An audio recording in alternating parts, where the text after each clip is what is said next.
Hey what's up guys, आप देख रहे हो द एंग्री इंडियन शो और आज हम बात करने वाले हैं क्यूआर सैम के बारे में। क्यूआर सैम एक quick reaction surface to air missile defence system है। ये वीडियो रिक्वेस्टेड होने वाली है। साथ ही साथ इस वीडियो में हम बात करने वाले हैं इसके नए टेस्ट के बारे में, इस मिसाइल डिफेंस सिस्टम के बारे में, और साथ ही साथ हम इसलिए भी बात करेंगे कि ये इंडिया पे कैसे हेल्पफुल हो सकता है। आर्मेनिया और अजरबैजान के वॉर से भी इसका कनेक्शन हम बताएंगे। तो बात कर लेते हैं सबसे पहले इस मिसाइल के टेस्ट के बारे में। तो ट्यूसडे को इसका टेस्ट किया गया था 3:42 के करीब जो चांदीपुर है, उड़ीसा का कोस्ट है, वहाँ पे इसका टेस्ट किया गया।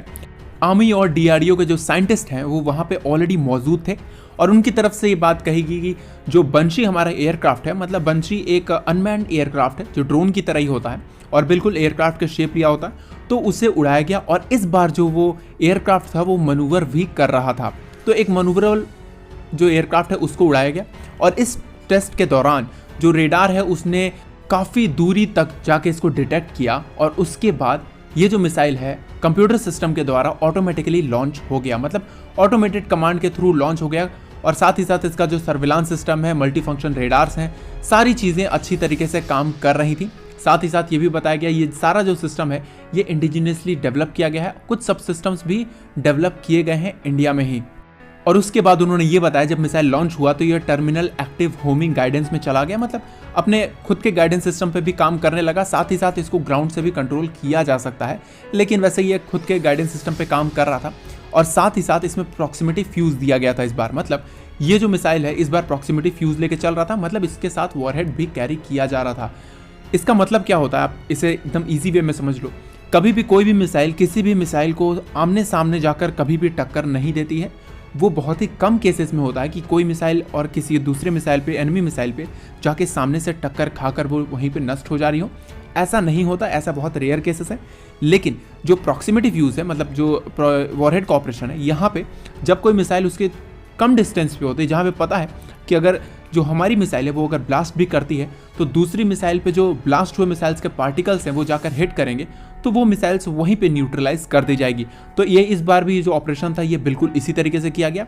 और जो हमारा बंशी एयरक्राफ्ट था, मतलब जो ड्रोन एयरक्राफ्ट था, उसको उसी तरीके से मार गिराया गया। मतलब प्रॉक्सिमिटी ऑपरेशन, मतलब प्रॉक्सिमिटी फ्यूज से वॉरहेड को लॉन्च किया गया और जो बंशी एयरक्राफ्ट था उसको न्यूट्रलाइज कर दिया गया। तो ये जो टेस्ट था ये पूरी तरीके से सक्सेसफुल माना जा गया। और उसके बाद ऐसा कहा जा रहा है कि इसके बाद इसकी डेवलपमेंट जो फेजेस हैं उसको वापस स्टार्ट कर दिया जाएगा।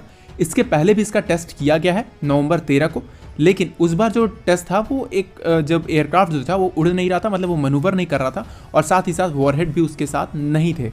इस बार वॉरहेड भी था और एयरक्राफ्ट जो था वो भी मनूवर कर रहा था। तो अब हम बात कर लेते हैं क्यूआर सैम के बारे में।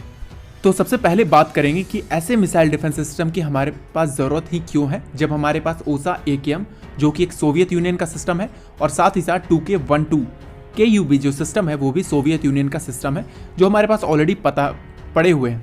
तो आप समझ लो कि ये दोनों सिस्टम 1970s के हैं और इनके जो मैन्युफैक्चरर हैं वो भी अब बंद हो चुके हैं, मतलब इनकी मैन्युफैक्चरिंग नहीं होती। किसी तरीके से इनकी मिसाइल जो है वो थर्ड वेंडर से मंगाई जाती है और इसका यूज़ किया जाता है।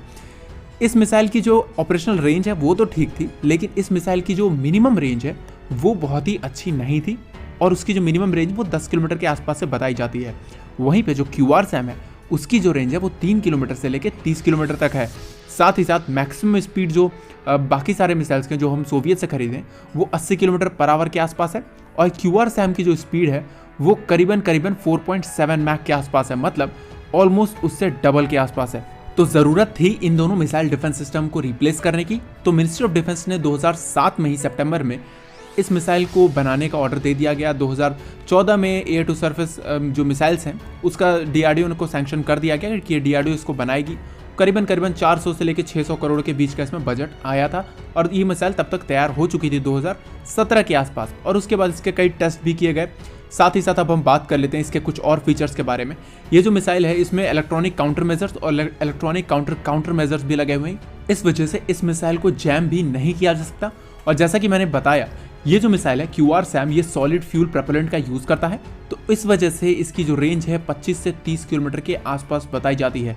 साथ ही साथ ये जो मिसाइल है ये mid course internal navigation system का यूज़ करता है, जिससे ये अपनी दिशा और गति दोनों ही बदल सकता है जिस हिसाब से टारगेट मूव कर रहा है। साथ ही साथ जो DRDO की तरफ से बनाया गया 2-वे डेटा लिंक है, उससे इस मिसाइल को अगर कभी जैम कर ली भी गया तो इससे भी कंट्रोल किया जा सकता है।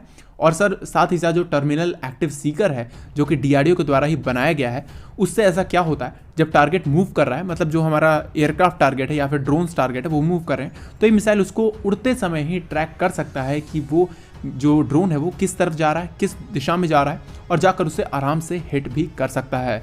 और इसका जो कमांड एंड कंट्रोल सिस्टम है ये पूरी तरीके से ऑटोमेटेड है, जैसा कि अभी जो लेटेस्ट टेस्ट हुआ है उसमें देखा भी गया था।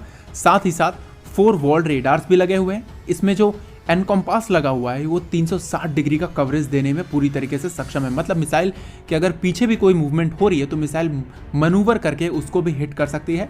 साथ ही साथ इसमें जो active array battery surveillance radar लगाया गया है या फिर active array battery multifunction radar लगाया गया है, वो भी इसके लॉन्चर के निकलने के बाद भी अच्छी तरीके से काम करता रहता है। और ये सिस्टम काफ़ी मोबाइल है, मतलब इसका जो ट्रांसपोर्ट सिस्टम है वो अशोक लेलॉट पे यूज़ होता है और साथ ही साथ टाटा मोटर्स पे यूज़ होता है। एक सिस्टम में करीबन 3 से 4 ट्रक्स होते हैं, मतलब 3 से 4 ट्रक्स का यूज़ किया जाता है। किसी पे रेडार लगे रहते हैं, किसी पे लॉन्चर्स लगे रहते हैं, किसी पे कमांड एंड कंट्रोल यूनिट लगा रहता है। लेकिन ये पूरा का पूरा सिस्टम इंडिजिनस है, यहाँ पे कोई भी जो टेक्निक है या सिस्टम है वो कहीं बाहर से नहीं लाया गया और ये सारा सिस्टम इंडिजिनस ही है। अब हम बात कर लेते हैं कि ये जो सिस्टम है अगर आर्मेनिया के पास होता, जैसे कि आर्मेनिया ने स्वाति रडार भी खरीदा हुआ है, ये सिस्टम होता तो उस जंग का रुख कैसे बदल सकता था। आपको ऑलरेडी पता होगा ये पूरा का पूरा जो जंग है ये सिर्फ और सिर्फ इजरायली और टर्किश ड्रोन्स की मदद से जीता गया है। ये ड्रोन्स ने कुछ अलग ही भूमिका निभाई इस जंग में, क्योंकि आपको ऑलरेडी पता होगा अब जो वॉर है वो अधिकतर ड्रोन वॉरफेयर पे ही आ गई है और लोग ड्रोन का ज़्यादा यूज़ कर रहे हैं। तो यहाँ पे अगर ये चीज़ होती तो आर्मेनिया अगर इस सिस्टम्स को वहाँ पे डिप्लॉय कर रहा होता तो ड्रोन्स जो लो हाइट्स पे फ्लाई कर रहे हैं, जो आर्मेनियन सोल्जर्स को मार रहे थे, उस पर जाकर एक सटीक हमला किया जा सकता था। क्योंकि S-300 जो सिस्टम्स हैं वो काफ़ी लॉन्ग रेंज तक मार तो कर सकते हैं, लेकिन शॉर्ट रेंज पर मार करने के लिए ऐसे सिस्टम्स की ज़रूरत है। इसीलिए इंडिया के पास BMD है। अगर आपने BMD की वीडियो नहीं देखी है तो आपको आई बटन में अभी मिल जाएगा और आप BMD की वीडियो देख सकते हो। बात कर लेते हैं इसका जो काम रहेगा वो इंडिया के सबसे कम दूरी तक मार करने वाले जो भी मिसाइल्स अंदर आ जा रहे हैं या फिर ड्रोन्स अंदर आ जा रहे हैं या एयरक्राफ्ट्स आ जा रहे हैं तो उनको भी मार करने में पूरी तरीके से सक्षम बनाएगा। साथ ही साथ अगर कोई ड्रोन अटैक होता भी, अगर टर्की से पाकिस्तान ड्रोन खरीद भी लेता है तो उसको भी न्यूट्रलाइज कर सकता है इंडिया, या फिर हमारी फोर्सेस उसको न्यूट्रलाइज कर सकती हैं, या फिर वो चाइनीज ड्रोन ही क्यों ना हो। तो आज के वीडियो के लिए इतना ही। अंत तक वीडियो को देखने के लिए धन्यवाद। जय हिंद।